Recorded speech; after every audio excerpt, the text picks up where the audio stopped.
Hello everyone. अभिनव नाम है मेरा और स्वागत करता हूं आप सभी का एक बार फिर से आपके अपने यूट्यूब चैनल मैथ्स बाय अभिनव राजपूत में और ऑल इंडिया लाइव मॉक 2 में। ये बेसिकली जो आप मॉक देख रहे हो ये द पंडित्स ऐप पर हर सैटरडे संडे को ये मॉक होता है। टिल मंडे मॉर्निंग 11 AM आप इसे अटेम्प्ट कर सकते हो। इसका लिंक मैं टेलीग्राम चैनल पे ऑलरेडी दे दिया था ताकि आप लोग अटेम्प्ट कर सको। ये हर वीक होता है, ऐसे ही आपको मैं हर वीक इसका सॉल्यूशन करवाऊंगा। मोस्ट प्रोबेबली आपको इसका जो सॉल्यूशन वीडियो है वो मंडे को मिल जाएगा। मंडे को जैसे 11 बजे तक वो मॉक होता है, यानी 11 बजे तक आप अटेम्प्ट कर सकते हो। तो जो 11 बजे बच्चा स्टार्ट करेगा वो 1 बजे खत्म करेगा और 1 बजे आपको इसका सॉल्यूशन हर मंडे को दिख जाएगा। इसके अलावा जो हमारे डेली मॉक्स होते हैं वो कल सुबह 7 बजे से स्टार्ट हो जाएगा। मॉर्निंग में 7 बजे लाइव रोज हम एक मॉक करने वाले हैं और मंडे को एक एक्स्ट्रा मॉक करेंगे हम। ये तो वीक में 6 मॉक तो आपको ऐसे ही मिल जाएंगे और आने वाले दिनों में जब आप एग्जाम के क्लोज आओगे तो ये थोड़ा और बढ़ जाएगा। बाकी अगर आप इतना करते रहते हो तो मेरी गारंटी है आपको कभी भी दिक्कत नहीं आएगी। इसका जो सॉल्यूशन करवाऊंगा मोस्ट प्रोबेबली मैं हर क्वेश्चन में 1 या 2 सॉल्यूशन करवाऊंगा, जस्ट बिकॉज कि कुछ बिगिनर्स भी होते हैं तो आपको ना बिगिनर्स के अकॉर्डिंग भी बनाना होता है। बाकी रिपीटर्स को चीजें ज्यादातर आती है। ध्यान रखना कि 2 लोग होते हैं तैयारी करने के लिए, एक रिपीटर्स और एक बिगिनर। ठीक है, रिपीटर्स का वे ऑफ डूइंग क्वेश्चंस अलग होता है, बिगिनर का अलग होता है। बिगिनर थोड़े दिन में आप भी रिपीटर्स की तरह करने लग जाओगे अगर आप रेगुलर रहते हो तो। ये हमारा टेलीग्राम चैनल का स्कैनर है, आप इसे स्कैन कर लेना। आप जुड़ जाओगे हमारे टेलीग्राम से, सारे अपडेट्स मिलते रहेंगे और इवन इस क्लासेस का एनोटेड PDF वगैरह भी आपको यहीं मिलेगा। बहुत कुछ मिलता है टेलीग्राम चैनल पे, तो जुड़ जरूर जाना। Maths by Abhinav Rajput search करोगे या इसे स्कैन करोगे तो मिल जाएगा। ये हमारा पेड बैच है, आज से स्टार्ट हो रहा है। इसके बारे में डिटेल मैं क्लास के एंड में दूंगा, तो क्लास को एंड तक देखना अगर आप बैच से इनरोल होना चाहते हो तो। ये रहा पहला क्वेश्चन। देखो पहला क्वेश्चन क्या कह रहा है। By selling an article for ₹1520 Anu suffer as much loss as she would have gain by selling it for 5% profit. ये कह रहा है कि 1520 रुपए बेचने के बाद ना अनु को उतना ही लॉस होता है जितना उसे 5% प्रॉफिट बेचने के बाद होता है प्रॉफिट। ठीक है, अगर वो 1960 में बेचे तो उसे कितना प्रॉफिट होगा। अगेन इस क्वेश्चन को भी 2 अप्रोच से करोगे आप। पहले मैं आपको बताता हूं, नॉर्मली बच्चा जिसको मैथ्स आती है वो इसको ऐसे कैसे करेगा। देखो एक सवाल है जो ये कह रहा है कि अगर आप 1520 में कोई आर्टिकल बेच रहे हो ना तो उतना ही प्रॉफिट हो रहा है जितना उसको 5% प्रॉफिट पे, सॉरी उतना ही लॉस हो रहा है जितना 5% प्रॉफिट पर प्रॉफिट होता। 5% प्रॉफिट पर कितना प्रॉफिट हो रहा है 5%, यानी 1520 जो है वो क्या होगा 5% लॉस के बाद, यानी कि प्रॉफिट एंड लॉस बराबर है। तो आप ये कह सकते हो कि ये जो 1520 है ना 1520 ये 5% लॉस के बाद है, 5% लॉस के बाद है। यानी जो भी कॉस्ट प्राइस है ना, जो भी कॉस्ट प्राइस है, इस क्वेश्चन में सोचना है थोड़ा। जो भी कॉस्ट प्राइस है ना अगर उसमें मैं 5% कम कर दूं ना तो 1520 आ जाएगा। तो 1960 में बेचने के बाद कितना प्रॉफिट होगा। अभी देखो इसका सिंपल मतलब ये हुआ कि ये जो 1520 है ना ये एक्चुअली में 95% है। तो ये बताओ 1960 कितना होगा। एक तरीका तो ये है, सीधा करोगे कट जाएगा, 0 से 0 कटा, 19 से कट किया 5, 19 8 152, फिर 4 से कट करोगे 4 चौके 16, 4 नंबर 36, 245 बटे में 2, 122.5। देखो 122.5 का मतलब क्या है कि ये जो 1960 है ना ये कॉस्ट प्राइस का 122.5% है, तो 22.5 ज्यादा है ना तो ये प्रॉफिट हुआ। अब इस तरीके में क्या है ना, हमें कॉस्ट प्राइस निकालने की जरूरत नहीं पड़ेगी। आप इसमें कॉस्ट प्राइस नहीं निकालते हो, आप डायरेक्ट कर लेते हो। लेकिन अगर आपको कॉस्ट प्राइस निकालना पड़े तो क्या करोगे आप। तो उस केस में देखो सिंपल सी बात है, ये जो 1520 है ना ये 95% है क्योंकि 5% लॉस के बाद है, तो 100% कितना होगा। तो यहां से ना आप सीधा 1600 निकाल दोगे, ये कॉस्ट प्राइस है। ओके, दोनों ही तरीके से आंसर सेम आएगा। अब देखो सिंपल सी बात है, 1600 रुपए कॉस्ट प्राइस आ गया, 1960 में बेच रहे हो यानी 360 रुपए और एक्स्ट्रा कमा रहे हो, तो 360 1600 का कितना परसेंट है 22.5%। ठीक है, एक चीज ध्यान रखना, अभी मैं जितने भी मॉक्स करवाऊंगा ना उसका सॉल्यूशन थोड़ा डिटेल में करवाऊंगा। ठीक है, क्योंकि अभी बहुत बच्चे इसमें बिगिनर्स होते हैं, तो हम इस तरीके से टैकल करते हैं कि बिगिनर को भी समझ में आ जाए और जो रिपीटर्स है उनको तो ज्यादा दिक्कत आएगी नहीं। The angle of depression of a point situated at a distance of 60 metre from the base of a tower is 60 degree. देखो, जो एंगल ऑफ डिप्रेशन है ना, एंगल ऑफ डिप्रेशन ये होता है हमारा, ठीक है, अवनमन कोण भी बोलते हैं इसको। जब मैं टावर के टॉप से इस पॉइंट को देखता हूं ना, जो कि 60 मीटर दूर है इस पोल से, तो एंगल कितना बन रहा है? 60 डिग्री। एक चीज ध्यान रखना, ये दोनों एंगल बराबर होगा, ठीक है। इसको हम ऑल्टरनेट एंगल बोलते हैं। जब दो पैरेलल लाइंस को एक ट्रांसवर्सल लाइन काटता है ना, तो ये दोनों एंगल बराबर होता है। ये आप ज्योमेट्री के कंसेप्ट में पढ़ते हो ना। अगर ये 60 है ना, तो ये 30 होगा। एक चीज हमेशा ध्यान रखना, 30 के सामने अगर 1 है तो 60 के सामने √3 होगा और 90 के सामने 2 होगा। क्या पूछा आपसे? हाइट ऑफ द टावर पूछा, यानी ये पूछा है। 60 जो है ना, ये 1 की वैल्यू है, तो √3 की वैल्यू कितनी होगी? 60 √3 आपका आंसर है।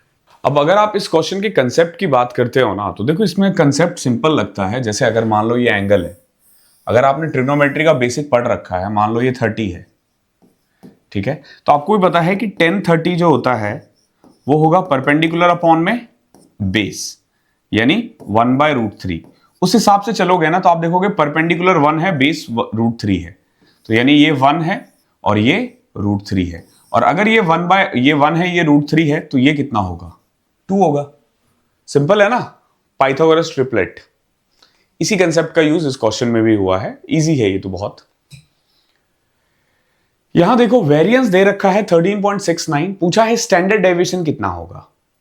एक चीज ध्यान रखना, जो वेरिएंस होता है ना, वेरिएंस को हम ऐसे डिनोट करते हैं और स्टैंडर्ड डेविएशन को हम ऐसे डिनोट करते हैं। दोनों में क्या फर्क है? आप खुद बताओ, दोनों में क्या फर्क है? स्क्वायर का ही तो फर्क है ना। या आप ये कह सकते हो कि वेरिएंस जो है ना, वो स्टैंडर्ड डेविएशन का स्क्वायर है। वेरिएंस क्या है? स्टैंडर्ड डेविएशन का स्क्वायर है। यानी कि स्टैंडर्ड डेविएशन क्या होगा? Under root variance. मैं तो पता आपको क्या बोलूंगा, आप ना एक कॉपी रजिस्टर बना लेना, पतली सी, ठीक है, पतली सी तो नहीं, मोटी सी, और हर क्लास में ना, हर क्लास में, क्योंकि आपको एनोटेड पीडीएफ मिलेगा, तो मॉक 1 डाल देना। आपको जो जो क्वेश्चंस उसमें डाउट लगते हैं लिखते रहना, ठीक है, लिखते रहना। और एंड में रिवीजन में भी काम आएगा और ऐसे फॉर्मूले लिखने के भी काम आएगा वो, ठीक है, कि आपने इससे ये फॉर्मूला पढ़ा, उससे ये फॉर्मूला पढ़ा, याद रहेगा हमेशा। तो वेरिएंस यानी कि 13.69 का रूट, 13.69 का रूट। अब सवाल आता है कि सर 13.69 का रूट क्या होगा? ठीक है, तो थोड़ा दिमाग लगाना है आपको, थोड़ा सा दिमाग लगाना है कि 13 जो है ना, 0.69 को छोड़ दो, ये 3 और 4 के बीच में आता है। अगर आप स्क्वायर रूट करोगे ना, 3 का 9 होता है, 4 का 16, तो यानी जो भी आंसर आएगा वो 3 और 4 के बीच में ही आएगा। एक ही ऑप्शन है यहां पे, तो आगे जाना ही नहीं है, आगे जाना ही नहीं है। जबरदस्ती सवाल को टफ नहीं करना होता है। यहां देखो fourth proportional, find the fourth proportional of this question. देखो फोर्थ प्रोपोर्शनल क्या होता है? जैसे 4 नंबर है, ए, बी, सी और डी। ए, बी, सी और डी, ये चारों प्रोपोर्शनेट है ना अगर, तो होगा क्या? ए इंटू डी जो होगा ना, वो बी इंटू सी के बराबर होगा। ए इंटू डी जो होगा वो बी इंटू सी के बराबर होगा। आपको ये चीज का ध्यान देना है। अब इस सवाल में आप देखोगे तो ए तो है हमारा 36, डी हमें पता नहीं है क्या है, क्योंकि फोर्थ प्रोपोर्शनल ही निकालना है ना। बी है हमारा 102 और सी है हमारा 30। कट करोगे ना 6 से, 6 से कट किया, ये 6, ये 17, फिर 6 से कट किया इसको 5, 17 गुना 5 85। ओके, अगेन मतलब बहुत टफ क्वेश्चन नहीं है ये भी। यहां देखो पिरामिड। एक तो बच्चे ना पिरामिड और प्रिज्म से ऐसे ही डर जाते हैं। मैंने अभी थोड़े दिन पहले ना एक प्रिज्म और पिरामिड पे एक क्लास लिया है, 1 घंटे 15 मिनट के आसपास की है, देख लेना, उससे बाहर पिरामिड नहीं पूछेगा, ठीक है। बाकी देखो पिरामिड में ना 3 चीजें आपको ध्यान रखनी होती है, एक वॉल्यूम, एक कर्ड सरफेस एरिया और एक टोटल सरफेस एरिया। ठीक है, देखो वॉल्यूम का फॉर्मूला होता है 1/3 area of base into height. ठीक है, कर्ड सरफेस एरिया होता है half of perimeter of base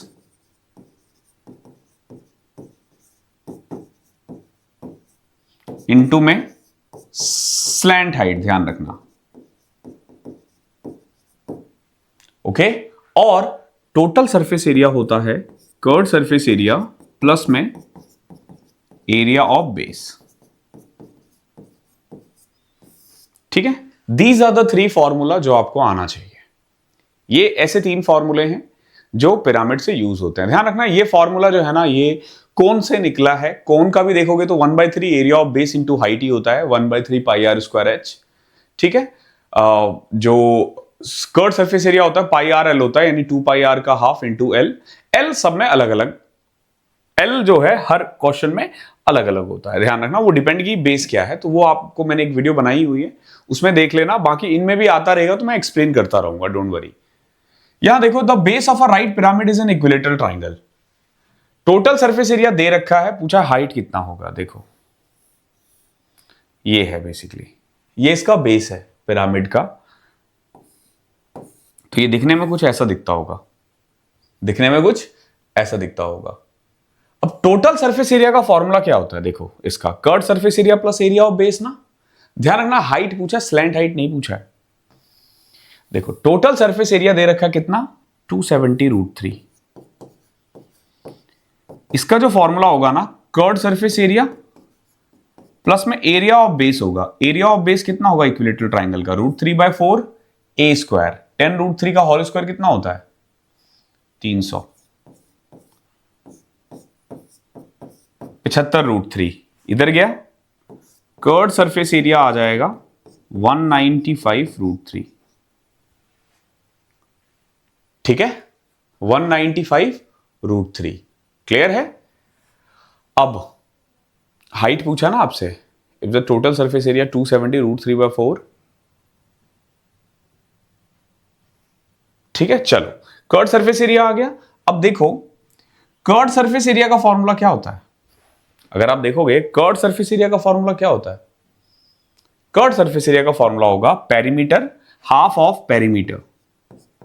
perimeter की बात करोगे ना जब, ये वाला फॉर्मूला पेरीमीटर ऑफ बेस। अगर इक्विलेटरल ट्राइंगल के साइड्स 10√3 है तो तीनों साइड्स का सम कितना होगा, 30√3। 30√3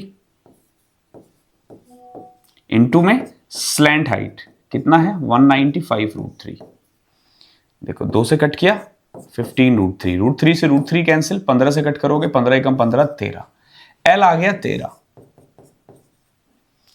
एल कितना आ गया, 13 आ गया। ये हमारा स्लैंट हाइट है 13, ध्यान रखना।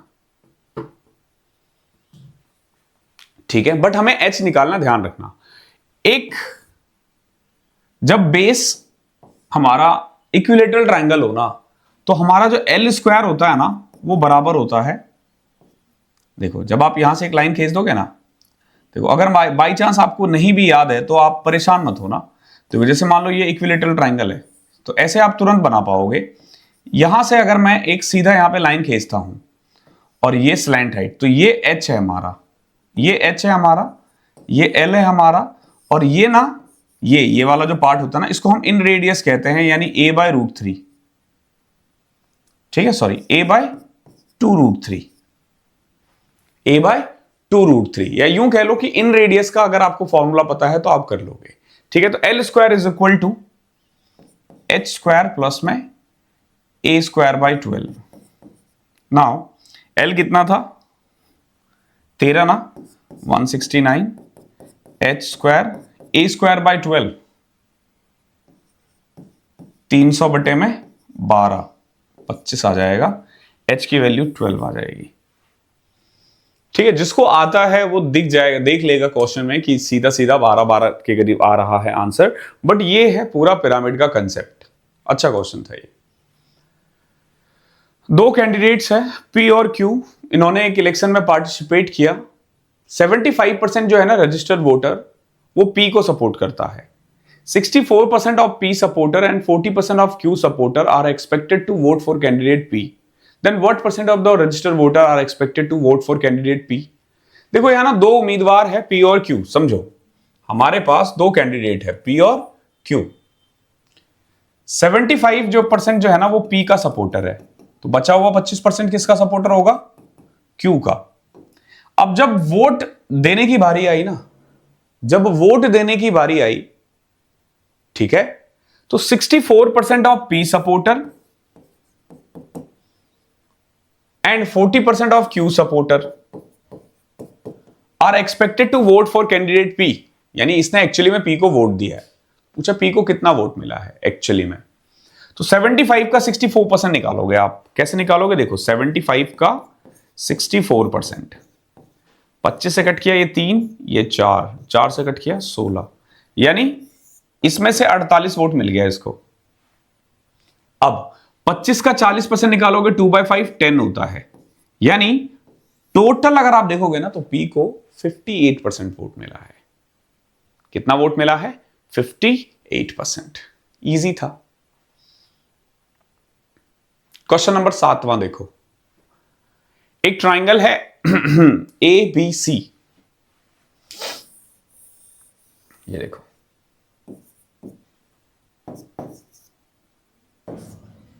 ठीक है। D is the mid point of B C. D mid point है बी सी के। As you can see, D क्या है? मिड पॉइंट है बी सी का। थोड़ा सा ना मुझे इसको सेट करने दो।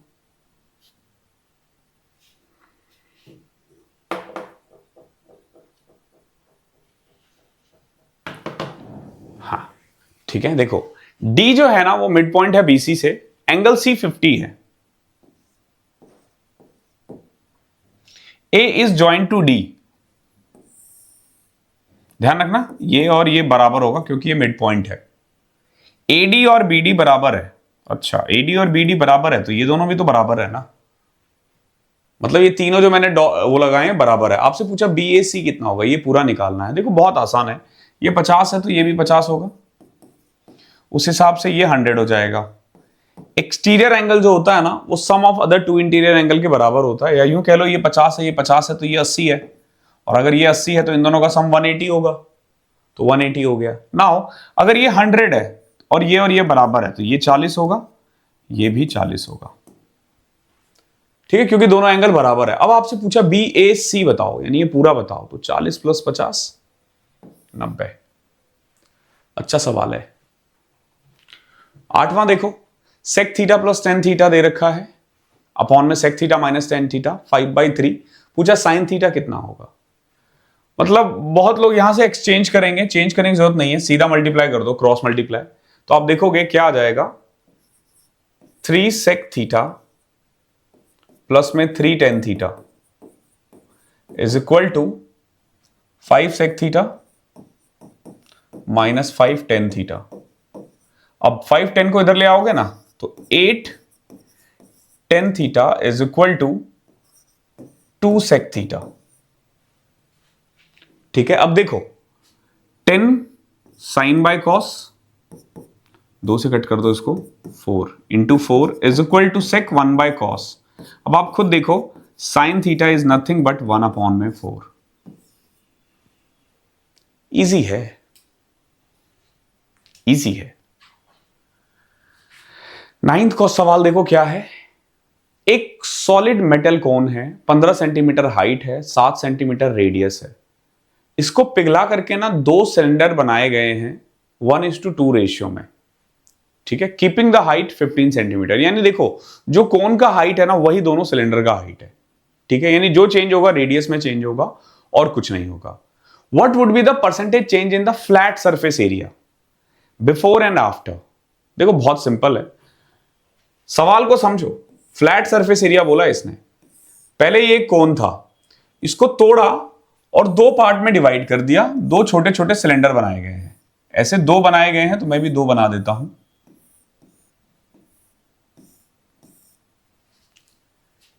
ठीक है, इन दोनों का जो वॉल्यूम है ना वो 1:2 है, यानी एक छोटा है और एक बड़ा है, ध्यान रखना। यानी इसका जो भी वॉल्यूम होगा, इसका वॉल्यूम 3 होगा, तभी तो 1:2 में डिवाइड किया गया ना। इसका वॉल्यूम 3 होगा तभी तो 1:2 में डिवाइड किया गया ना, क्योंकि हाइट सेम है ना दोनों का। तो हमें ना एक्चुअली में इसकी भी जरूरत नहीं है, रेडियस की भी जरूरत नहीं है। जरूर इसका वॉल्यूम 3 रहा होगा तो 1:2 रहा होगा। अब आप देखोगे 1/3 वॉल्यूम है, यानी 1/3 पाई आर स्क्वायर एच जो है ना वो 3 है। अब गौर से देखोगे तो हाइट सब में सेम है, तो अगर आप ऐसे भी काट दोगे ना तो आप देखोगे रेडियस आर स्क्वायर जो है ना 9 आ रहा है यहां पे इसका, यानी इसका जो रेडियस है ना वो 3 है। अगर मान लो अगर मैंने इसका रेडियस 3 ले लिया, ठीक है, तो अगर ये 1 है यानी पाई आर स्क्वायर एच 1 है, तो पाई और एच लेना ही नहीं है। इसका जो R1 आएगा ना वो 1 आ जाएगा, इसका जो R2 आ जाएगा ना वो आपका वो भी 2 ही आएगा, फिर R2 भी 2 ही आएगा। ठीक है, या आप चाहो तो ले भी सकते हो अलग अलग, ठीक है, पाई आर स्क्वायर एच को 2 रखो, सॉरी √2 आ जाएगा। ठीक है, यानी इसका रेडियस 3 है, R1 1 है, R2 √2 है। आपसे पूछा what would be the percentage change in the flat surface area. ध्यान रखना, पहले जो था ना फ्लैट सरफेस एरिया वो ये था, अब ये भी है, ये भी है, ये भी है, ये भी है। ठीक है, जैसे पहले अगर आप देखोगे ना तो पाई आर स्क्वायर था, पाई आर स्क्वायर ये था 9 पाई, पाई सब में रहेगा तो हम काट सकते हैं।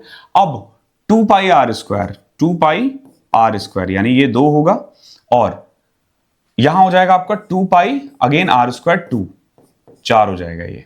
ठीक है, तो यानी कुल मिला के अगर पहले फ्लैट सरफेस एरिया 9 था ना तो अब फ्लैट सरफेस एरिया 6 होगा। तो कायदे से तो डाउन ही हुआ है ना। क्या पूछा है, परसेंटेज चेंज, तो 3 डाउन हुआ है 9 से, यानी 1/3 डाउन हुआ है, यानी इसका आंसर 33 1/3% है। 33 1/3% है।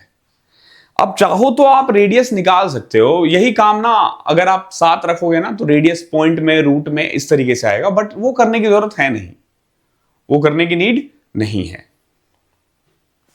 क्वेश्चन नंबर 10वां देखो, 15 days are required to complete a work by A and B. 20 days required by B and C, and 12 days required by C and A. In how many days C alone can complete the work? देखो, A और B 15 दिन में, B और C 20 दिन में, और A और B 20 दिन में, B और C 12 दिन में, नहीं नहीं नहीं नहीं, 15 days are required to complete a work by A and B, ठीक है, 20 days are required by B and C, और C और A के द्वारा 12 डेज है। ठीक है, अब तो आसान है ना, एलसीएम लिया टोटल, ये टोटल एफिशिएंसी आ गई 60, टोटल वर्क आ गया 60। जब एफिशिएंसी की बात करोगे तो ये 4 आएगा, ये 3 आएगा, ये 5 आएगा। ठीक है, तो यहां से जब आप ऐड करते हो ना A plus B plus C जो है ना वो आपका जाएगा 5 4 9 3 12/2 6। कुछ नहीं करना, आपको ऐड करके 2 से डिवाइड कर देना, क्योंकि जब आप ऐड करोगे तो सब चीज डबलेट होगा। आपसे पूछा C को कितना टाइम लगेगा, तो इसमें B प्लस C घटा दो, इसमें B प्लस C घटा दो, तो B प्लस C की एफिशिएंसी कितनी है भाई, 3 है, यानी सॉरी हमें C का निकालना है ना, तो A प्लस B घटाना पड़ेगा ना, A प्लस B का 4 है, यानी C की एफिशिएंसी 2 है। C एक दिन में 2 काम कर रहा है, 60 काम करने में उसे कितना टाइम लगेगा, 30 दिन केवल। एक बैग है, उसमें 9 व्हाइट बॉल है और X ब्लैक बॉल है। The odd against drawing a black ball are 3:7। देखो, ऑड अगेंस्ट ब्लैक बॉल 3:7 है, यानी कि नॉट अपॉन में यस का जो रेशियो है ना वो 3:7 है। मतलब ये हुआ कि अगर 10 बॉल है ना हमारे पास, तो 3 जो है ना वो ब्लैक नहीं है, तो क्या है वो व्हाइट है, और बचे हुए 7 क्या है, ब्लैक है। ठीक है, सो अकॉर्डिंग टू अस अगर 10 बॉल है तो 3 व्हाइट है और ब्लैक कितना है, 7 है। पूछा what is the value of x. अगर व्हाइट बॉल क्वेश्चन में 9 है, क्वेश्चन में व्हाइट बॉल 9 है तो 9 वैल्यू है 3 की, चाहिए किसकी, आपसे क्या पूछा है, what is the value of x यानी ब्लैक बॉल, 21 आएगा। ठीक है, 21 आएगा, इसको 21 कर लेते हैं। ठीक है, आई डोंट नो क्वेश्चन में, आई थिंक वहां पे भी यही है अगर ऑप्शन, तो प्लीज करेक्ट कर लेना अगर मेरे टाइपिस्ट से गलती हुई है, but I don't think typist से गलती हुई है। 21 है इसका आंसर। ओके, 12वां देखो, सिंप्लीफाई करना है इसको, कुछ नहीं करना, सिंप्लीफाई करना है। देखो शुरू से देखो, 1/16 की पावर -1/2, जैसे ही इसको आप लिख सकते हो 16 की पावर 1/2, और 1/2 मतलब रूट ही होता है। तो पहला वाला तो आ गया 4, प्लस यहां देखो 7 का स्क्वायर 49, और यहां देखोगे ना 343 का 1/3 जो होगा यानी क्यूब रूट, वो 7 होता है। तो अगेन ये कट के 7 आएगा, गुना में 125 की पावर 1/3, 1/5 आ जाएगा, प्लस में 216 का 1/3 3 होता है, और अगेन 6 होता है, और 27 की पावर 1/3 1/3 हो जाएगा, तो ये 2 आ जाएगा। 2 डिवाइडेड बाय √9 यानी 3, 256 की पावर 1/4 है, ध्यान रखना 1/4 है, तो ये किसका हो सकता है, 4 का ना, क्योंकि देखो 256 का रूट 16 होता है, 16 का रूट 4 होता है, तो आप इसको लिख सकते हो 2 डिवाइडेड बाय 3/2। ठीक है, इसको क्या लिख सकते हो, 3/2 √2 माइनस 5 की पावर 0 1 होता है। ओके है, नाउ 4 में से एक 3 प्लस 7/5 प्लस 4/3, एलसीएम आ गया 15, 15 तिया 45, 21 20, 45 20 65, 7 या 21 20 31 और 45, 76/15 आ रहा है यार मेरा, मैंने कुछ गलती तो नहीं कर दी।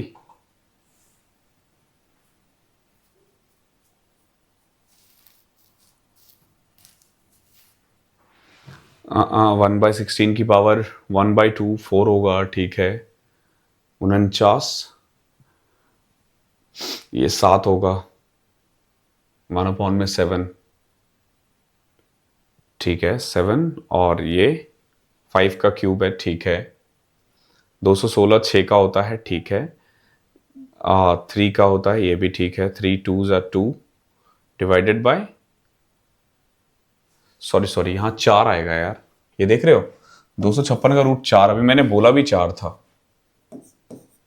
तो ये 8/3 होगा।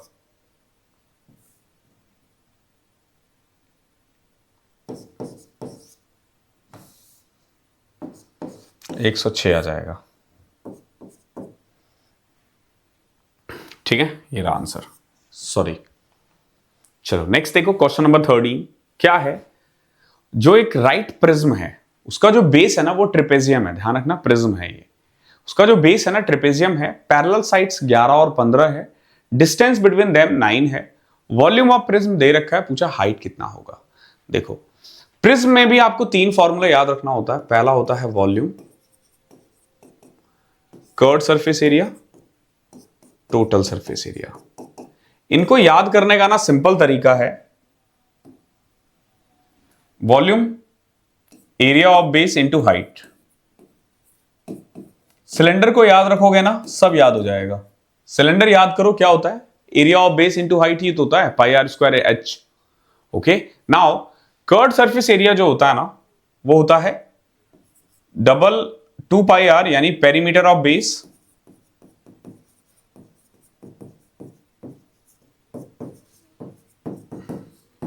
Into height. ओके, और जो टोटल सरफेस एरिया होता है ना वो होता है कर्व्ड सरफेस एरिया प्लस में double of area of base.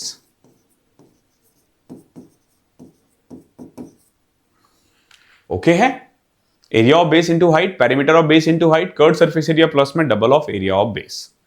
अब इस सवाल को अगर आप गौर से देखते हो तो इस सवाल में क्या दे रखा है, वॉल्यूम दे रखा है कितना, 1778.4 is equal to area of base. अब क्योंकि प्रिज्म का बेस ट्रेपेजियम है तो वो कुछ ऐसा होगा,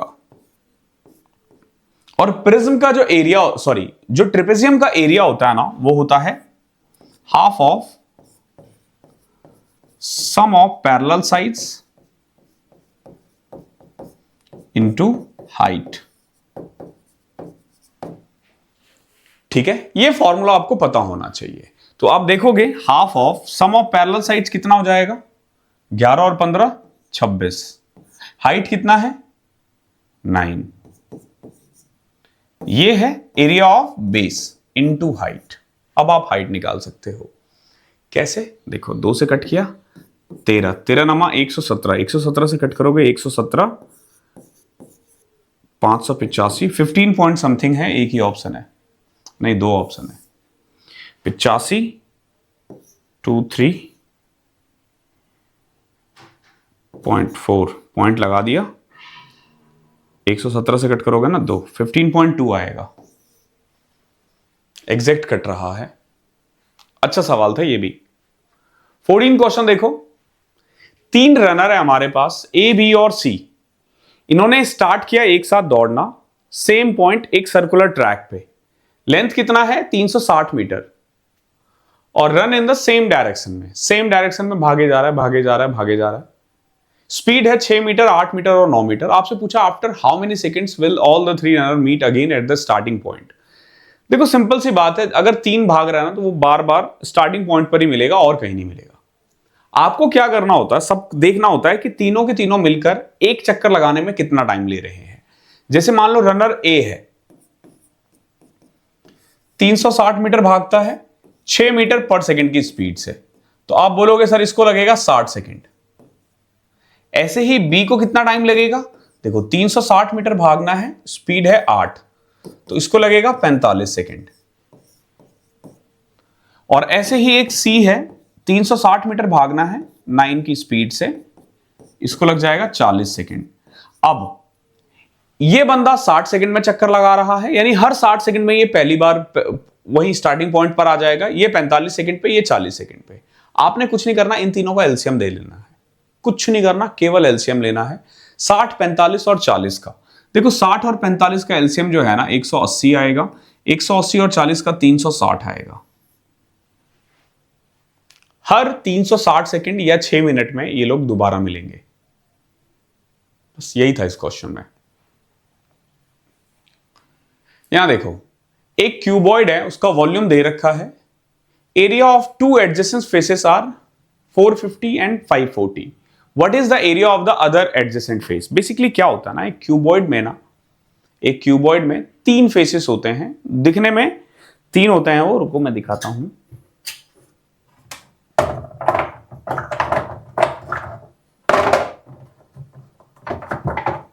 ये देखो, जैसे ये क्यूबॉइड है तो इसके ना 3 फेसेस होंगे, एक ये और एक इसका बिल्कुल अपोजिट साइड, तो ये 2 एक जैसे दिखेंगे। वैसे 6 फेसेस होते हैं ना, एक ये और एक ये और एक ये, यानी टोटल 6 होते हैं, 3 ऐसे कह लो। तो एक होता है हमारा लेंथ इंटू ब्रेथ, एक होता है हमारा ब्रेथ इंटू हाइट, एक होता है हाइट इंटू लेंथ। ये 3 फेसेस होते हैं। तो जब आप इन तीनों को मल्टीप्लाई करते हो ना, तो you will find L square, B square, H square. Indirectly आप कह सकते हो लेंथ ब्रेथ हाइट का whole square. Length breadth height is nothing but the volume. ये आयतन है, घनाभ का आयतन लंबाई गुना चौड़ाई गुना ऊंचाई ही होता है। लेंथ इंटू ब्रेथ क्वेश्चन में कितना है 450। एक फेस दे रखा है, दूसरा भी दे रखा है 540। अब थर्ड फेस हमें पता है, नहीं निकालना है हाइट इंटू लेंथ। ध्यान रखना ये कुछ भी मान सकते हो, जरूरी नहीं कि हाइट इंटू लेंथ ही लेना है, आप किसी को कहीं भी पुट कर सकते हो। उसने तीसरा फेस बोला है, वो फेस कोई भी हो सकता है। इज इक्वल टू LBH का होल स्क्वायर, यानी 8100 का होल स्क्वायर। तो पहले तो आप देखोगे 2 0 दिख रहे हैं यहां पे, इनको हटा दो। 9 से कट करोगे 9, 6, फिर 9 से कट करोगे 5, 5 गुना 6 30, इसको 30 से डिवाइड करोगे ना 0 0 27 आ जाएगा 270। आसान है लेकिन बच्चे इसमें भी टाइम ले सकते हैं, थोड़ा सा दिमाग लगाना होगा। 16वां क्वेश्चन देखो, एक रो है उसमें 10 सीट्स हैं, 4 आदमी को बिठाना है और चारों एक साथ बैठे, चारों एक साथ बैठना चाहिए, ठीक है। 4 people set next to each other. एक तो ये देखो हमारे पास ना 10 सीट है, कितने हो गए 3 3 6 2 8 9 10, ऐसे बिठाना है। या तो इन चारों पे बिठा दो या पहले वाले को छोड़ के इन चारों पे बिठा दो, इस तरीके से आप कर सकते हो। तो आपके पास ना ऐसा होगा कि ये जो 4 है ना, ये जो 4 है इनको एक साथ ही बिठाना, ध्यान रखना।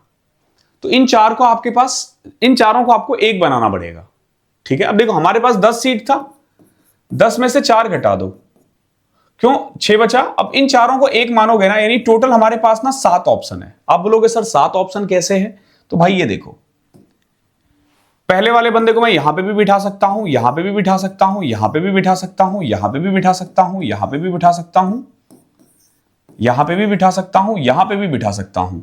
इसके बाद नहीं बिठा सकता मैं, क्योंकि यहां बिठाऊंगा तो फिर 4 बंदे कहां बैठेंगे, 2 ही बैठ पाएंगे ना, आगे तो बैठ ही नहीं पाएंगे। यानी इन तीनों पे मैं पहले वाले बंदे को नहीं बिठा सकता, यानी उन चारों को लाइन में जब बिठाऊंगा ना तो ये 3 खाली रह जाएगा। मतलब पहले वाले बंदे के लिए ऑप्शन नहीं है, बाकी बैठेंगे तो जरूर, अगर यहां मैं बिठा रहा हूं तो बाकी यहां बैठ जाएंगे। तो कुल मिला के ऐसे हमारे पास 7 ऑप्शन है। और ये जो 4 बंदे हैं ना, आप इनको भी तो आगे पीछे कर सकते हो। ये जो हमारे पास 4 आदमी थे उसको भी तो आगे पीछे कर सकते हो। तो जब आप इन चारों को आगे पीछे करोगे ना तो इतने वेज बनेंगे, और टोटल वेज हमारे पास 7 है। यानी 7 × 4 फैक्टोरियल, 4 × 12 × 24, 24 गुना 7 168 होता है। शानदार सवाल है ये। Consider the following statement, sine square 9/25 है, टेन स्क्वायर 9/16 है, ए इज एक्यूट है, बिल्कुल करेक्ट है।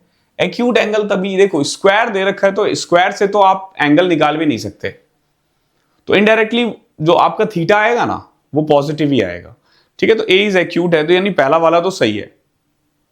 मतलब ये है कि जो एंगल आएगा ना, कुछ भी एंगल आएगा वो 0 और 90 के बीच में आना चाहिए। Okay, now the value of sec square minus tan square is always equal to 1 for all values of x for which these functions are defined। हाँ ठीक है, देखो sec square minus tan square x equal to 1 होता है unless and until की cos theta 0 हो, ठीक है, अदरवाइज सब में 1 ही होता है। तो ये सेकेंड वाला भी ट्रू है। ओके, अब if tan 7 theta tan 2 theta 1 है, मैंने हमेशा बोला है कि कभी भी अगर आपको tan a into tan b या cot a into cot b 1 दिखे तो समझ लेना a प्लस बी जो है ना वो 90 है।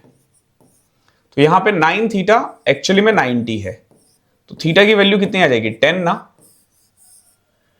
तो 10 12 थीटा कितना होगा, यानी 10 120, 10 120 10 90 प्लस 30 माइनस 10 30 आएगा, यानी माइनस 10 90 प्लस 30 कॉट 30 होगा ना, माइनस √3, वहां पॉजिटिव है √3। ध्यान रखना, एक तो जैसे ही 120 गया ना ये सेकंड क्वाड्रेंट में गया, और सेकंड क्वाड्रेंट में 10 नेगेटिव होता है तो वो पॉजिटिव आ ही नहीं सकता। तो 1 और 2 सही है, बाकी सब गलत है। बाकी सब क्या, एक ही बचा। यहां देखो, average weight of a group increase by 4.5 kg when a person weight 72.5 kg is replaced by another person weight 117.5 kg। Find the number of people in the group. बड़ा प्यारा क्वेश्चन है। फिर से देखो, एक ग्रुप है, मैं इसको पहले बेसिक से करवाता हूं, उसके बाद आपको डायरेक्ट समझ में आ जाएगा। एक ग्रुप था, कुछ बंदे थे उसमें, ग्रुप में मान लो P बंदे थे, ठीक है, और इनका एवरेज मान लेते हैं A था। तो सम कितना होगा, PA, सम PA होगा, ठीक है। P बंदे थे और A एवरेज था। अब एक आदमी 72.5 केजी का चला गया और 117.5 केजी का आ गया। अब अगर आप देखोगे ना, तो अब जो हमारे पास नंबर है वो अभी भी P मैंने नंबर माना था, A मैंने एवरेज माना था, तो अभी भी ये P ही रहेगा। लेकिन हुआ क्या है कि जो एवरेज वेट है ना 4.5 बढ़ गया, P प्लस 4.5 हो गया। ठीक, सॉरी, एवरेज जो है ना A प्लस 4.5 हो गया। नाउ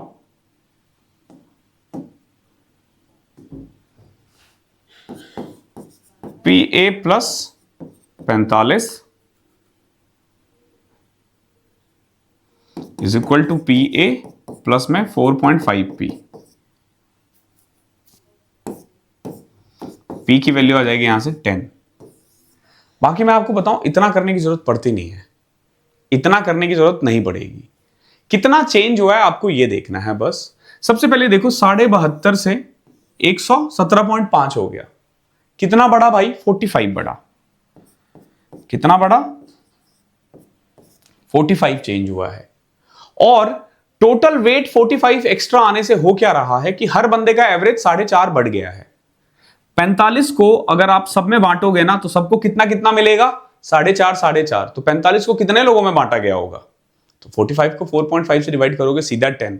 आपको डायरेक्ट ये करना है, तरीका ये है भले ही, लेकिन करना आपको ऐसे है। ओके? और बहुत बच्चे पूछते हैं सर बुक कौन से ले, बुक, कोई भी बुक आपको ये नहीं समझा सकता। तो मैं तो बोलता हूं बुक पे ज्यादा डिपेंड मत रहो, क्योंकि हमारे भी जो कंटेंट्स होते हैं ना, जितने में आप बुक खरीदोगे उतने में आपको कोर्स मिल जाएगा। ठीक है? और हमारे कंटेंट बुक से फार बेटर होता है। बुक में आपको नॉर्मल कोई भी बंदा आके सॉल्यूशन दे देगा। कोई 9th का टीचर हो सकता है, कोई 10th का हो सकता है, कोई 12th का टीचर हो सकता है। लेकिन 10th और 12th टीचर हो सकता है कि वो इन डेप्थ नॉलेज हमसे ज्यादा रखे, लेकिन हमसे ज्यादा तो क्या ही रखेंगे यार, हमने ग्रेजुएशन में मैथ्स किया है, मैथ्स में ग्रेजुएशन किया है। बट स्टिल अगर मान लो नॉलेज है भी ज्यादा तो भी उन्हें एसएससी का नॉलेज नहीं है ना। तो बेटर है किताबें को अवॉइड करो। अब जो पीडीएफ्स मिल रहे हैं ना, या तो उसको प्रिंट करवाओ, या मैं बेटर बोलूंगा थोड़ा इन्वेस्ट करके एक टैब खरीद लिया करो। 12-15 हजार में आ जाता है। फोन वोन के चक्कर में मत पड़ा करो, टैब खरीदो, बात भी हो जाएगी, पढ़ाई भी हो जाएगी। मीन दे रखा है 22, तो एक्स की वैल्यू कितनी होगी? देखो, मीन यानी कि sum of all term, mean यानी एवरेज। क्या फॉर्मूला होता है? Sum of all term divided by number of term.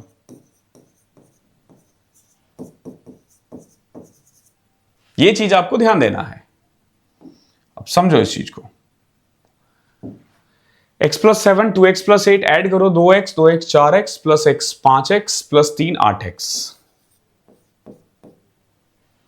7 8, 15 में से 3 12, 12 में से 4 8, अपॉन में कितने टर्म थे? 1 2 3 4 टर्म है। ठीक है? So 8x is equal to 88 plus 8 96, x की वैल्यू 12,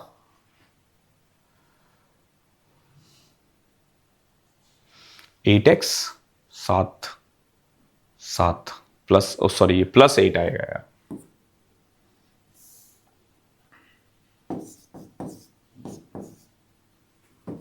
ठीक है?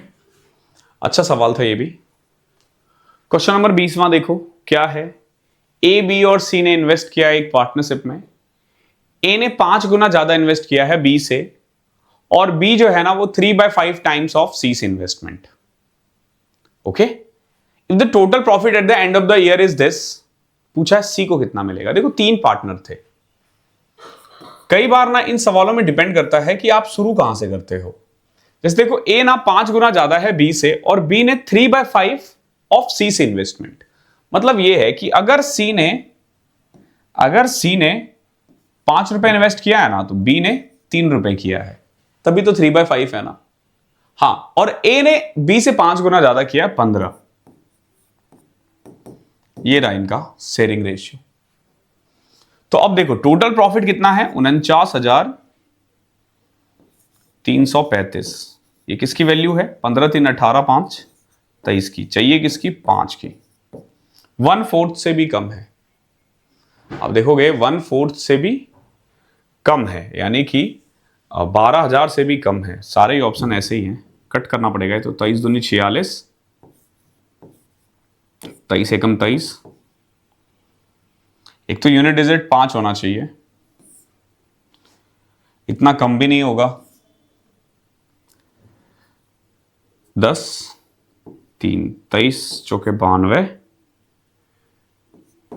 15, 10,725 ये आ जाएगा। ठीक है, find the sum of all positive multiple of 7 less than 100। आपसे पूछा है 7 से कम जितने भी पॉजिटिव मल्टीपल है 100 से कम 7 के, उसका सम बताओ। तो बेसिकली ये इनडायरेक्टली ये कहना चाह रहा है 7 से लेके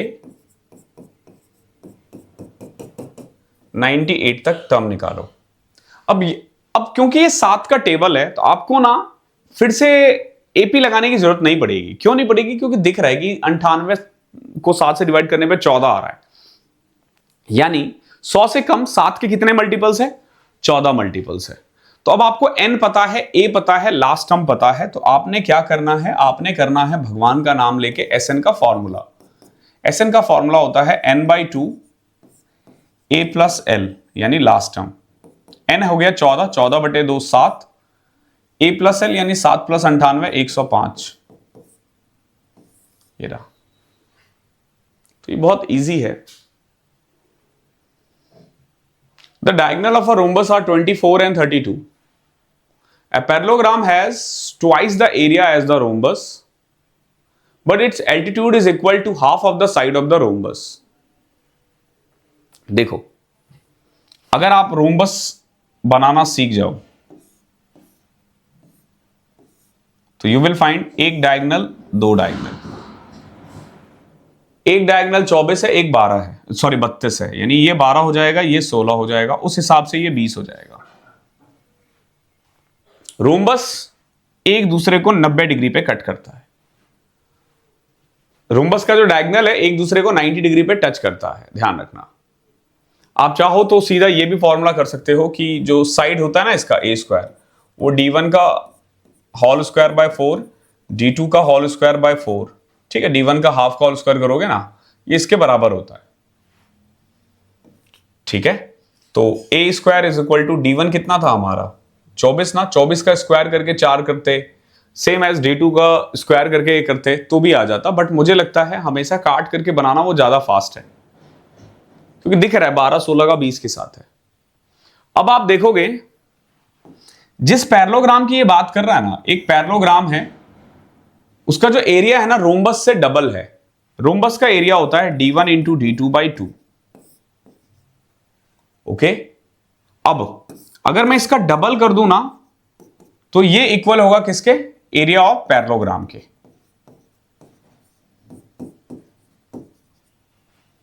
अगर मैं रोम्बस के एरिया को डबल कर दूं तो वो पैरेललोग्राम के एरिया के बराबर है। ठीक है, अब एरिया ऑफ पैरेललोग्राम जो होता है ना वो होता है बेस इंटू हाइट।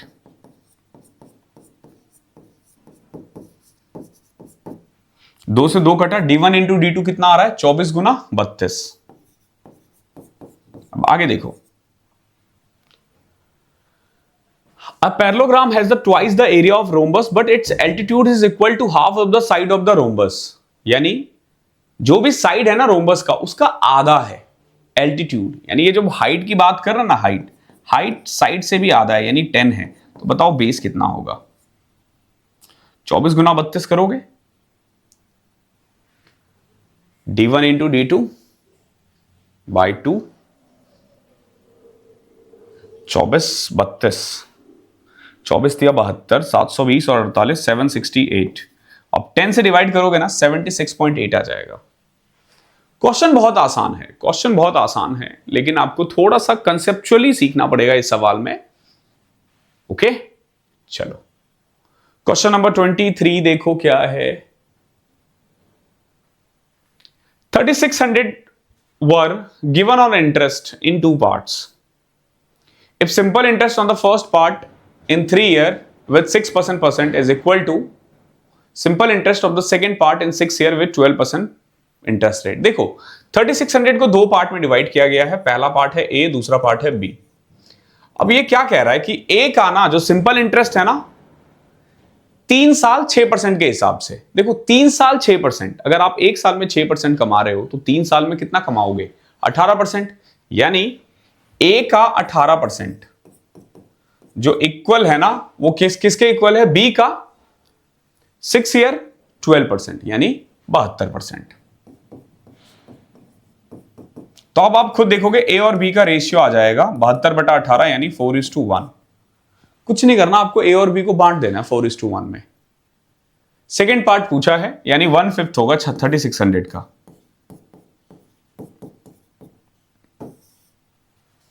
कितना आसान है। क्वेश्चन नंबर 24 देखो, 12x² माइनस 21x प्लस 1 0 है। पूछा है वैल्यू ऑफ दिस। समझो, एक तो आपके पास दे क्या रखा है? 16x² प्लस में 1/9x²। इसको आप क्या लिख सकते हो? 4x का होल स्क्वायर प्लस में 1/3x का होल स्क्वायर। ठीक है, ये निकालना है आपको।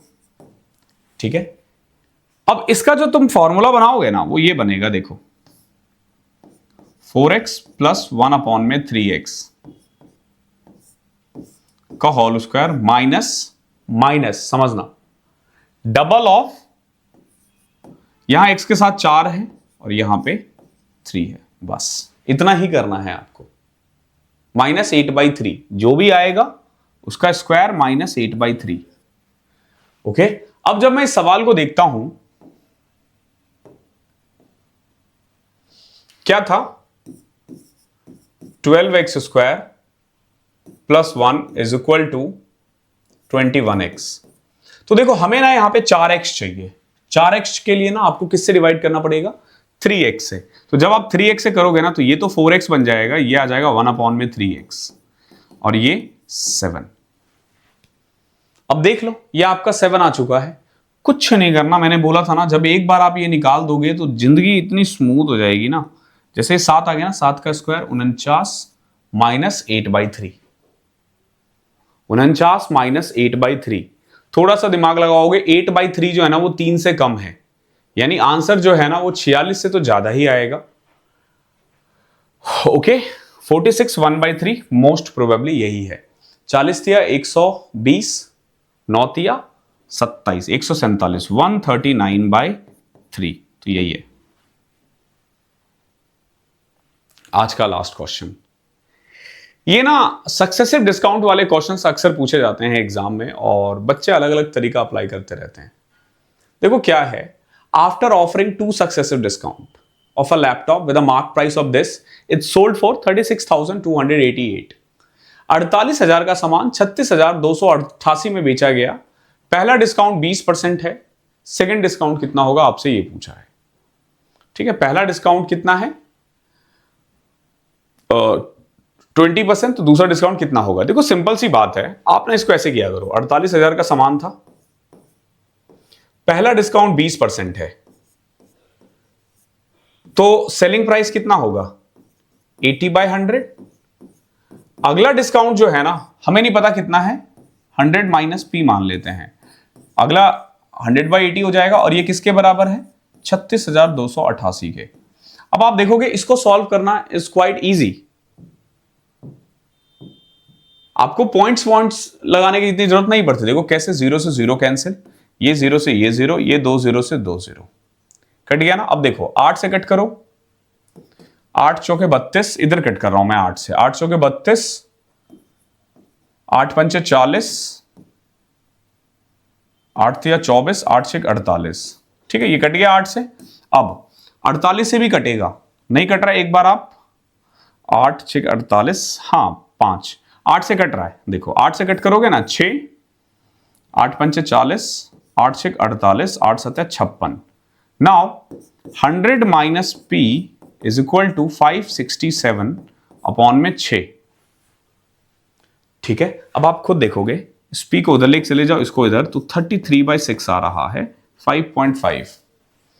ट्रस्ट मी, सक्सेसिव का फॉर्मूला लगा के कोई फायदा नहीं है, आपका टाइम ही खराब करेगा ये। ओके, एग्जाम में और ज्यादा टाइम खराब करेगा अगर आप 48,000 में से ये सीधा डिस्काउंट निकालने के लिए चले जाओ तो। बच्चा वही गलती करता है। टीचर आपको इसलिए समझा देते हैं क्योंकि वो तरीका थोड़ा आसान है। ठीक है, फॉर्मूला आपको लगता है कि आसान है, बट ध्यान रखना फॉर्मूला जहां जहां लगता है ना वो टाइम टेकिंग है। तो कोशिश क्या करो फॉर्मूले का कम से कम यूज करना। कम से कम बोला है मैंने ना नहीं बोला है, ध्यान रखना। कभी लगे कि सर मना करते हैं फॉर्मूला, बिल्कुल भी नहीं। ओके, तो इतना ही था हमारे इस मॉक में। मॉक का लेवल बहुत ही प्यारा था, एट पार है एग्जाम के। कल से मैं भी सुबह करवाऊंगा मॉक, वो भी इसी लेवल का होगा। ठीक है, ना कम ना ज्यादा। हाँ, हमने अभी वाले में प्रोबेबिलिटी, स्टैटिक्स और परमुटेशन एंड कॉम्बिनेशन के क्वेश्चंस ऐड नहीं करवाए हैं, बट आफ्टर 20 मॉक मैं वो भी ऐड करवाना स्टार्ट कर दूंगा। अब बात करते हैं द 100 आवर्स 1.0 की।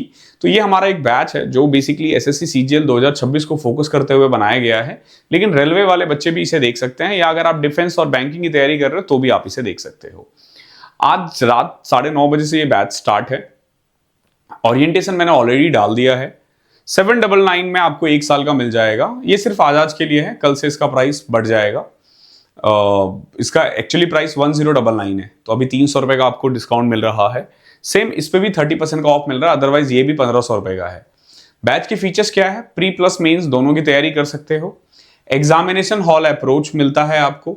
3 लेवल के क्वेश्चंस होते हैं। पहले हम लोग बेसिक्स करते हैं, देन हम टाइप वाइज करते हैं, और फिर हम मेंस के क्वेश्चंस करते हैं जो काफी हाई लेवल का होता है। 100 के करीब आपको सेक्शनल मॉक मिलेंगे। यहां जो आप रोज सुबह 7 से 8 देख रहे हो वो मॉक आपको इस बैच में फ्री में मिलेंगे। चैप्टर वाइज मॉक मिलेगा आपको, हर चैप्टर का, हर एक चैप्टर का हाई लेवल का, ध्यान रखना हाई लेवल का। देन प्रिंटेबल पीडीएफ्स मिलेंगे आपको, प्रैक्टिस क्वेश्चंस के मिलेंगे, एनोटेड पीडीएफ मिलेगा, और एनोटेड पीडीएफ विदाउट सॉल्यूशन भी मिलेगा, ताकि कोई बच्चा अगर टैब वगैरह से कर रहा है तो वो खुद ही कर सकता है वहां से। ठीक है, इसके अलावा आप एक्सक्लूसिव टेलीग्राम ग्रुप में ऐड हो जाते हो। बहुत बच्चे वीओडी बैच ढूंढते रहते हैं, तो इसमें ना हमने फ्री वीओडी बैच भी इंक्लूड कर रखा है। तो एक वीओडी बैच आपको इसमें ऑलरेडी अवेलेबल मिलता है, वो भी आप ले सकते हो। क्या करना है आपको? Maths by Abhinav Rajput app download करना है, वहां से जाके आप इनरोल कर सकते हो। प्रोसेस मैं आपको बता देता हूं, या अभी नहीं बता पाऊंगा बिकॉज कि मैंने इसमें अभी लॉगिन नहीं किया है। ओके, तो कल वाले मॉर्निंग वाली क्लास में मैं आपको बता दूंगा कि क्या प्रोसेस है। ठीक है, तब तक के लिए टेक केयर। अगर कोई भी दिक्कत आती है, व्हाट्सअप नंबर है यहाँ पे, आप जुड़ सकते हो। एनोटेड पीडीएफ के लिए हमारे टेलीग्राम चैनल मैथ्स बाय अभिनव राजपूत से जुड़ जाना। Thank you so much.